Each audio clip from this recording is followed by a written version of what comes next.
জয়নগরের পর এবার ফরাক্কা খুন আর ধর্ষণের সাজা ঘোষণা হলো আজ।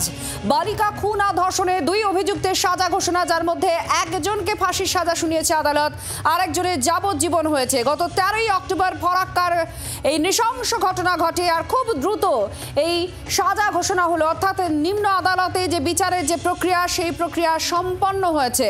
দীনবন্ধু হালদার যিনি অন্যতম আসামি, সেই দীনবন্ধু হালদারকে ফাঁসির সাজা শুনিয়েছে আদালত, আর শুভজিৎ হালদার অপর একজন, যাকে যাবজ্জীবন সাজা দিয়েছে বিচারক। আমাদের সঙ্গে সোমা মাইতি আমাদের প্রতিনিধি রয়েছেন, আরো বিস্তারিতভাবে জানাচ্ছেন আদালতে ঠিক কি হলো আজকে, কারণ দোষী সাব্যস্ত করা হয়ে গিয়েছিল, তারপরেই সাজা ঘোষণা, ঠিক কি হলো আদালতে, আর দ্বিতীয়ত পরিবারের তরফ থেকে কি বলা হচ্ছে?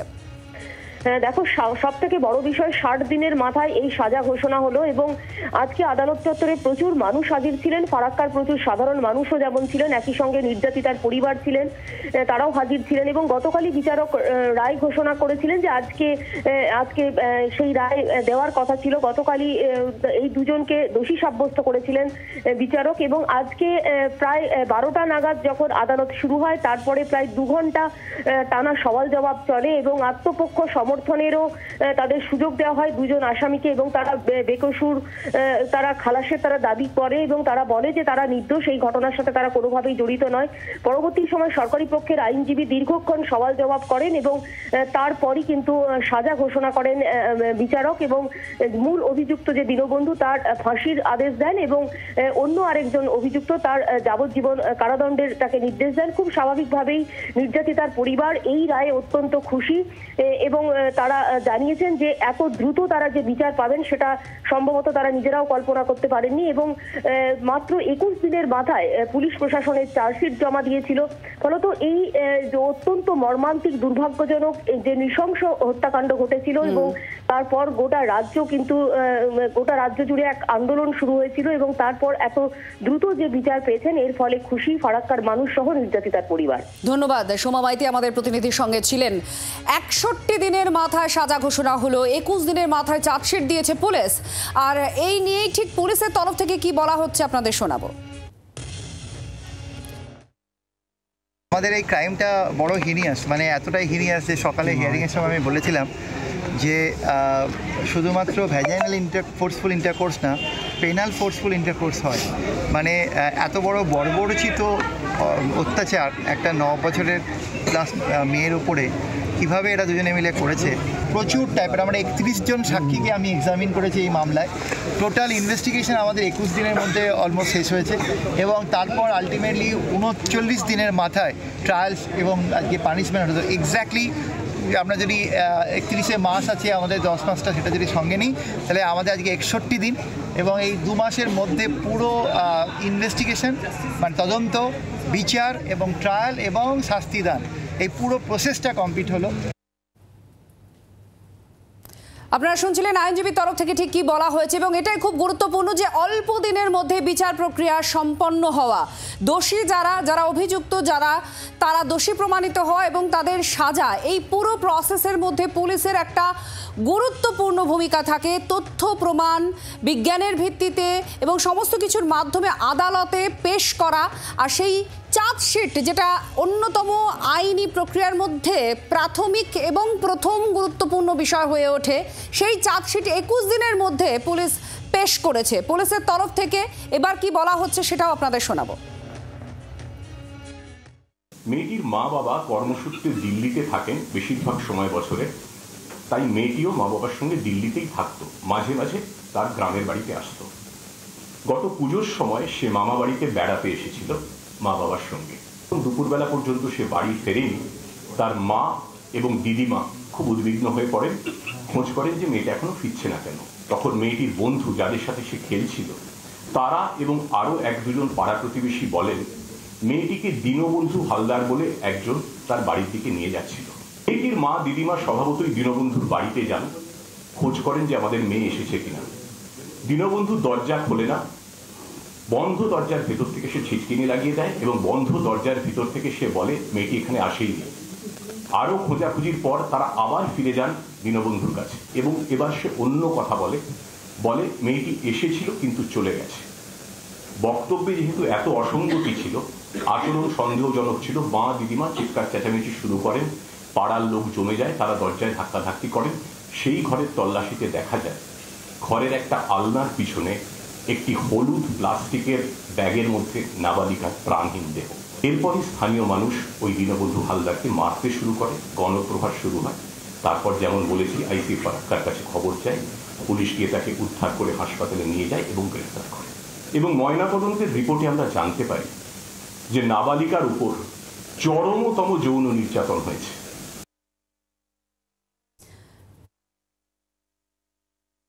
এই নির্যাতন যে দীনবন্ধু একা করেনি, তার সঙ্গে আরো একজন ছিল, সেটা আমরা তদন্তে দীনবন্ধুকে জিজ্ঞাসাবাদ করে পাড়া প্রতিবেশীর সাথে কথা বলে আমরা জানতে পারি। এই দ্বিতীয় ব্যক্তির নাম শুভজিৎ হালদার, দুজনেই স্থানীয় বাসিন্দা। সেদিন ঘটনার সময় এই দীনবন্ধু মেয়েটিকে ফুল দেখাবে এবং নানা ধরনের রঙিন ফুল উপহার দেবে, এই লোভ দেখিয়ে নিজের বাড়িতে নিয়ে যায়। শুভজিৎ পরিকল্পনা মাফিক সেখানে আগে থেকেই অপেক্ষা করছিল দীনবন্ধুর বাড়ির কাছে। দুজনে ঘরের ভিতরে ঢুকে নাবালিকার উপর চরম নির্যাতন চালায়, তারপর গলা টিপে শ্বাসরোধ করে খুন করে এবং প্লাস্টিকের ব্যাগে ঢুকিয়ে দেয়। পরিকল্পনা ছিল যে রাতের অন্ধকারে বস্তাটা জঙ্গলে ফেলে দেবে। জেরায় আমরা জানতে পেরেছি, আমাদের তদন্তে এসেছে, নাবালিকা প্রাণ হারানোর পরেও তারা তার উপর যৌন নির্যাতন চালিয়েছিল। এডিজি সাউথ বেঙ্গল সুপ্রতিম সরকারের প্রেস ব্রিফ আপনারা শুনছিলেন যে কিভাবে এই ঘটনা ঘটিয়েছে এই দুই দোষী। আমাদের সঙ্গে শ্রেয়সী, আমাদের প্রতিনিধি, এই মুহূর্তে নিউজ রুম থেকে সরাসরি আছেন, তার সঙ্গে কথা বলবো। শ্রেয়সী, সুপ্রতিম সরকার এডিজি সাউথ বেঙ্গল তিনি পুরো বিবরণ দিচ্ছিলেন যে এই ঘটনা কিভাবে হয়েছে, কিন্তু এটা তো নিছক গল্প নয়। পুলিশকে তথ্য প্রমাণ জোগাড় করে আদালতে এটা প্রমাণ করতে হয়েছে যে ধৃতরা এর সঙ্গে কিভাবে যুক্ত, তারা পুরো ঘটনাটা কিভাবে ঘটিয়েছে। আর এটাই স্ট্রং করে কেসকে, যাতে দ্রুত নিষ্পত্তি হয়। এক্ষেত্রে 61 দিনের মাথায় বিচার প্রক্রিয়া সম্পন্ন হলো। একেবারে দেখো, তোমাকে যেটা জানিয়ে রাখি, আজকে যখন পুলিশের পক্ষ থেকে এই প্রেস কনফারেন্স শুরু করা হয়, তখন কিন্তু প্রথমেই এডিজি সাউথ বেঙ্গল তিনি যেটা স্পষ্ট বলেন যে তাদের এক্ষেত্রে মূল লক্ষ্য ছিল যে এক্ষেত্রে যেভাবে জয়নগরে এক্ষেত্রে তারা দ্রুত তদন্ত প্রক্রিয়া শেষ করে সাজার ব্যবস্থা করেছিলেন, এক্ষেত্রেও যেন সেই ফারাক্কার ক্ষেত্রেও যেন সেই রকম হয়। এবং কার্যত সেক্ষেত্রে দেখা যাচ্ছে যে এক্ষেত্রে 61 দিনের মাথায় এই যাবতীয় সমস্ত প্রক্রিয়া শেষ হচ্ছে। এবং এক্ষেত্রে তিনি যেটা বলছেন কিভাবে তদন্ত এগোনো হয়েছে, সেই জায়গায় বলতে গিয়ে তিনি বিভিন্ন টেকনোলজির কথা বলছিলেন, যে টেকনোলজি ব্যবহার করে কার্যত দোষীদের চিহ্নিত করা গেছে এবং তাদের ক্ষেত্রে যে চার্জশিট, সেই চার্জশিট 21 দিনের মাথায় সেই চার্জশিট জমা দেওয়া গেছে। এই প্রসঙ্গে বলতে গিয়ে যখন তিনি ব্রিফ করছিলেন, তখন তিনি কিন্তু আরও একটা বিষয় উল্লেখ করলেন, যেটা তিনি বলছেন যে অন্যান্য বিভিন্ন রাজ্য থেকে এখন তাদের কাছে, অর্থাৎ রাজ্য পুলিশের কাছে আনঅফিসিয়ালি বিভিন্ন তথ্য চাওয়া হচ্ছে যে কিভাবে তারা এই ঘটনাটাকে ট্র্যাক করে কিভাবে দোষীদের কাছে অবধি পৌঁছলো এবং এত দ্রুত তারা চার্জশিট জমা দিল। ফলে সেই জায়গা থেকে অন্যান্য রাজ্যের পুলিশও কিন্তু এক্ষেত্রে আমাদের রাজ্যের পুলিশের কাছ থেকে কিন্তু সেক্ষেত্রে তারা তথ্য চাইছেন। এবং পাশাপাশি তিনি এটাও বলছেন যে এক্ষেত্রে এই যেভাবে জয়নগর বা ফারাক্কার যে ঘটনা, দুটো ঘটনার ক্ষেত্রেই দ্রুত চার্জশিট পেশ করা এবং একটা 62 এবং একটা 61 দিনের মাথায় বিচার প্রক্রিয়া শেষের মাধ্যমে যেভাবে সাজা ঘোষণা হচ্ছে, দৃষ্টান্ত হয়ে থাকবে সেটা গোটা দেশের ক্ষেত্রে তিনি যেটা বলছেন। এবং সেক্ষেত্রে তিনি বলছেন যে এক্ষেত্রে এটা রেপ অ্যান্ড মার্ডারের যে কোনো কেসের ক্ষেত্রে কিন্তু এইভাবে যে দ্রুত তদন্ত করে সেক্ষেত্রে সাজা ঘোষণা করে দেওয়া যায়, সেটা কিন্তু কার্যত দৃষ্টান্তের জায়গায় তৈরি করবে। এবং তিনি যেটা বলছেন যে এক্ষেত্রে দিল্লিতে যে ব্যুরো রয়েছে, যেখানে বিভিন্ন কেস স্টাডিগুলো পাঠানো হয় পুলিশের, সেখানেও কিন্তু তারা এই ঘটনাটা, এই দুটো ঘটনায় কিন্তু তারা সেখানে পাঠাবেন।